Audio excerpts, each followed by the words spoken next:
गीतांजलि। एक नई कहानी। गर्मियों की एक शाम थी। कोलकाता की तंग गलियों में हल्की हल्की ठंडी हवा बह रही थी। अनिरुद्ध, एक युवा कवि, अपनी किताबों से भरी छोटी सी लाइब्रेरी में बैठा था। उसकी आत्मा बेचैन थी, जैसे वह किसी अदृश्य चीज की तलाश में हो। उसने बहुत कविताएं लिखी थीं, लेकिन उसे लगता था कि उसकी रचनाओं में वह गहराई नहीं आ रही जो वह चाहता था। एक दिन उसे अपने दादाजी की पुरानी अलमारी में रविंद्रनाथ टैगोर की गीतांजलि की एक धूल भरी प्रति मिली। किताब खोलते ही उसकी नजर पड़ी, जो कुछ भी है वह तेरा है। मैं तुझे क्या दे सकता हूं? अनिरुद्ध को लगा कि ये शब्द सीधे उसके दिल से बात कर रहे हैं। उसने पूरी रात यह किताब पढ़ी। टैगोर की कविताएं प्रेम, भक्ति, प्रकृति और जीवन के अनकहे पहलुओं को छू रही थीं। वह मंत्रमुग्ध हो गया।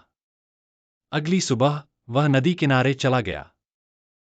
सूरज की पहली किरणें पानी पर चमक रही थीं और हवा में एक अजीब सी शांति थी। उसने महसूस किया कि कविता केवल शब्दों का खेल नहीं, बल्कि आत्मा का संगीत है।